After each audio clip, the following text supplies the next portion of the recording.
Daniel Gilman with College Town here at the 2026 NCAA Convention in D.C. Ready for our partner spotlight now with Tim McMurray, the Vice President of Collegiate Partnerships for Game 1. And Tim, thanks so much for joining us here. Thanks for having us. Great to be here.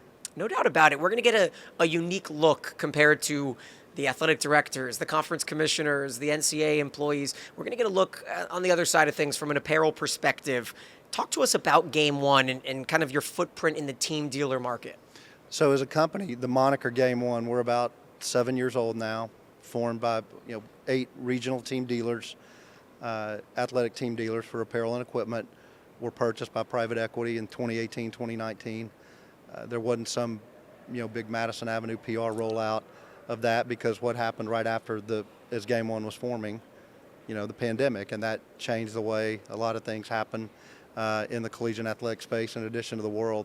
So we came together, we introduced ourselves as our existing partners, and now we're one of 2 national team dealers in the space and feel really, really good about where we are as the nation's fastest growing team dealer currently. Take us through the transition from athletic director at Texas A&M-Commerce into the apparel space. Sure. Athletic Supply was one of the 3 legacy companies, one of the 3 in Texas, but one of the 8 legacy companies that became Game 1. And at the time, when I was the ED at A&M-Commerce, we were with Under Armour as our brand and Athletic Supply as our team dealer. And in talks with the Athletic Supply leadership, they were introducing me to Game 1. At the end of the 22 semester, my wife and I had done a lot of prayerful reflection about what next steps were with A&M-Commerce making their D1 transition. I had a lot of experience with D1, was fortunate to lead the strategic planning process and the application and work with the Southland Conference on that invite. But truthfully, I was ready to look for the next challenge. And as I was sharing that with the Game 1 leadership, I didn't know what Game 1 was. I just thought Athletic Supply had a new box vendor because we see these Game 1 boxes in the spring of 22 start showing up, and that's when they were rolling out the brand. And they were saying we'd like to get a feel for what it's like in the collegiate space, and are there any former ADs out there that could help? And I kind of put my hand up and I said I'd be very intrigued by that. And I think the reason I love the transition, and I get asked, you can imagine, by ADs and coaches, hey, do you like it? Do you miss it? Do you miss the chair? My answer is I think I don't miss it for a lot of reasons. But one thing, because I still come to this, still attend NACDA, still attend conference basketball tournaments, Final Fours. I'm still in the footprint where I can be a resource, I can be an asset, I can be a consultant to athletic directors in the apparel and equipment space. But also just, as we've branched out our array of services, we're getting into strategic revenue generation, strategic planning, even done some executive searches, assisted with coaching hires, and recently a senior associate position at a Southland Conference partner. So we're building out a robust collegiate division where at one time it was a collegiate person. I like it. You can cover a wide array of topics for me here. I want to start off with certain trends or recurring themes that you're seeing in this space. Great question. And we were at a Division II partner or potential partner. They're in their kind of best and final round of their RFP process. Was in Colorado on Monday presenting to their group, and the NIL question comes up, and then the rev share. And we have kind of a 4-component. We have 4 different options in our NIL proposal, in terms of whether it's a student-athlete referral program, some other things that we're trying to be innovative with in the space. And we really feel like we've set the market there, and we give our partners plenty of options where, whether it's using promo dollars, the promotional allotment, MSRP, that they get from us and the brand, or whether it's getting creative financially. The days of even, as we know, even in the Power 4 leagues right now, there's not always cash involved in a deal. Very rarely is there cash involved, but there's ways to convert some things into cash where we can support NIL efforts and revenue sharing. That's a trend. Obviously the jersey patch thing, which I'm sure we may talk about a little bit, is a trend that you're hearing a lot of buzz about. But really it still comes back to, just like I say all the time, I'm an old SID from back in the day, that still likes to write his own proposals and write his own stuff. But with AI and Grok and whatever else is out there, there's still not that substitute for communication sitting here like this. We could have taped this on Zoom or taped this on on our voice memos, but there's value in face-to-face. And that's the trend we're seeing, because our mission at Game One is to provide concierge white glove service. And we like to say our reps aren't just order takers, they're sales consultants. They're going to help the AD, they're going to help the equipment manager, they're going to help the coach find the best possible solutions in an ever-changing environment. Now, I'm not saying we're not using technology, we definitely are. We're investing in tools that help our reps be more efficient, be more face-to-face in front of their customers. But on the business development side and collegiate, the trend is definitely service, response, and communication. Well, let's go ahead and dive into the topic of the week, which has been the conversation around the jersey patches. And last night I was able to chat with Dan Butterly, who's the commissioner of the Big West. He also sits on the D1 Council, and he gave us good insight into the fact that they didn't get to that topic in the important conversation yesterday. It wasn't that they decided not to vote on it. They just didn't get to it in their long list. So I'm assuming the vote will come soon. The nuance is intricate when it comes to each individual's institution's apparel partner. Sure. But what is it to you when you hear about the potential to add an extra sponsorship onto a jersey? So, great question. There are a few layers to it. Can we take a quick break and do some Dan Butterly trivia? Dan Butterly and I went to grad school together in the PMSA program at Ohio U. He told me. But we also... Roommates. Exact same birthday. Same day, same year. Yep. Okay, so... What was it, like July something, 1970? July 20th, 1970. Yeah. Yep. And you were like somewhat sweet mates at Ohio? Yeah, basically. Yeah. Hilarious. Obviously we formed Team Haircut in the Ohio Mafia. Yeah, no, but... All right, so back to the question at hand. Hopefully that doesn't get edited out, DB. But we had... So it's sort of like when we're talking to an athletic director, and or especially if they're new, and if I've got a relationship with them, the way I like to think about my role, we're the concierge. If you want to eat steak, seafood, Mexican food, if you want to wear Adidas, Nike, Under Armour, we'll help vet that with you. We'll work with the brand. If we're the incumbent with the brand, we're not going to bring another brand in, right? Just like our competitor's not going to we're not going to be able to bring in an incumbent brand that's with our competitors. So we play somewhat cordial in the sandbox, so to speak. But just like with that, I hear from all three of the brands and their philosophy on jersey patches, and I hear from ADs on the need for creative revenue streams and everything. There's a lot of white wall space around here where we are here in DC. There could be corporate sponsors all over these walls, right? And that's sort of what the athletic departments are looking for. Here's where I land on it, having been in all 3 points of the triangle, been an AD, been a senior administrator that was direct with all three brands at various schools where I've worked, and now being on the dealer side and seeing it.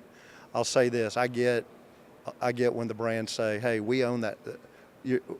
We already are a sponsor because you're getting a discount on cloth and footwear.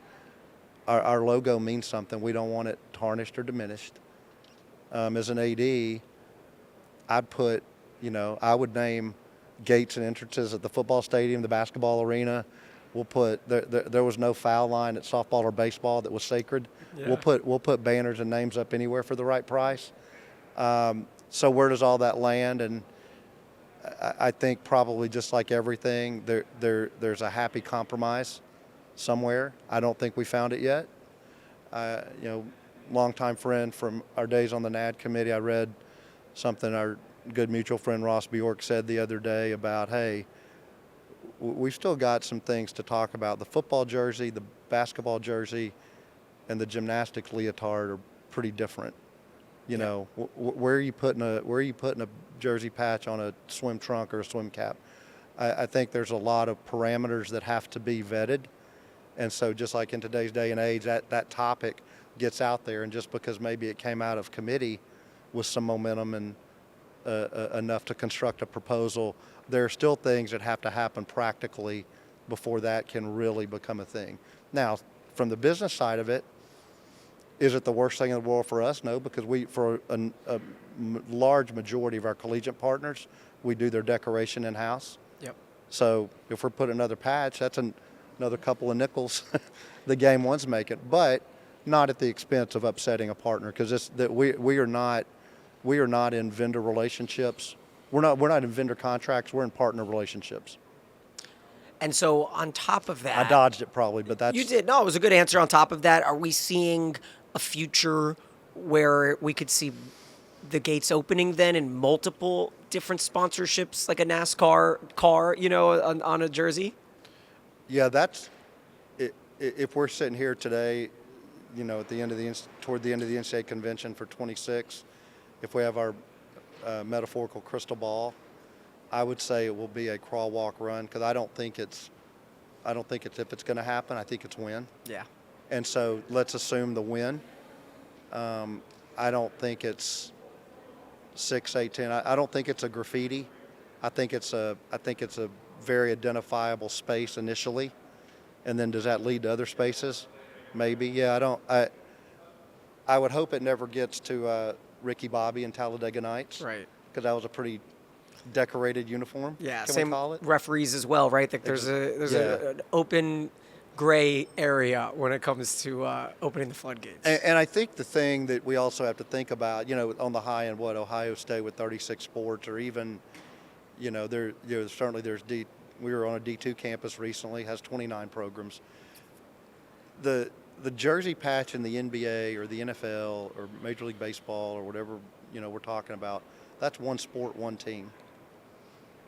The dynamic of what may fit a volleyball or softball patch is really, really different than what makes sense for football or golf or tennis or track and field. There's just a lot of nuanced conversations that haven't taken place. Obviously, the big picture is, jersey space has been a sacred cow up until this space because of the brand engagement. But just as we get into this space, in every 5 or 6, 7 years, there's a shift in contracts. There was a big shift in apparel contracts in 2018. There'll probably be another cycle here coming up in the next year or two as we get into 27 renewals and extensions and new RFPs. But I do think that the conversation is coming, but there's got to be a lot more framework. So tabling it isn't my favorite thing in the world to do, because that just means you're kicking the can down the road. But I think in this instance, and I'm sure Dan alluded to it, there's probably still more questions than answers, but there is path. It can't ever happen if the dialogue doesn't start here. It's well said. Speaking more about Game One, the fastest growing sports equipment and apparel supplier in the country, and when you have something like that, why don't you take a moment and tell us about some of the latest wins? What are some new signings you guys have had? Yeah, our CEO and our executive leadership team challenged myself and Reese Wallace, our director of collegiate sales operations, newly minted into his role, and as we're expanding that, we've added Lonnie Allen, former Division II AD at Tiffin. He's heading up some of our collegiate business development in the Midwest at the D2, D3, and ALF. So now we've truly built out as we've had growth, and our CEO Pat Weber asked us in December to do a deep dive into like an 18-month snapshot, and we've added, since the summer of 24, we've added 42 new collegiate partners at all levels, and won, close to 60% of our battle, so to speak, for the contract. But I would say pleased but not satisfied, and that's just me from the old AD. Until you hold up that last trophy, there's still more to do, right? So we're very excited about what we're doing, and what I like, to your point, we're winning in the NIA space. We just added, just last week, a partner, D3. It's not through contract yet, so I can't say their name, but great win for us in the Pacific Northwest. At the D2 level, really, really proud. Right before the end of the year, Northwest Missouri State is a new Adidas partner. Some wins that we've really been proud of over that late 18-month snapshot: University of Denver with Under Armour. Very recently, right before Christmas, New Mexico State with Adidas. And just, I feel like I'm going to leave somebody out. UTSA and Rice with Nike over the last 2 years, and those were both brand flips. So I'm trying to balance that answer because we do work well with all three brands.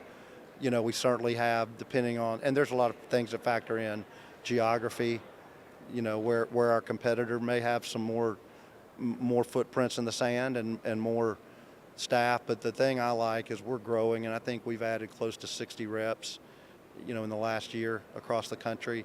And you don't do that if you don't see the potential for growth. And the thing I do like about Game One is we've really structured out our business development team in both the collegiate, high school, and club and team space, and our regional sales managers and reps. And I work a lot with our regional managers because we're never going to put anything out there, a proposal, where the rep is the one that ends up not being successful. Really informative. What a fine line that you have to kind of navigate with multiple apparel partnerships, Nike, Adidas, Under Armour, and all of that. Tim, thank you so much for sitting down with us. Thank you. Really appreciate the time.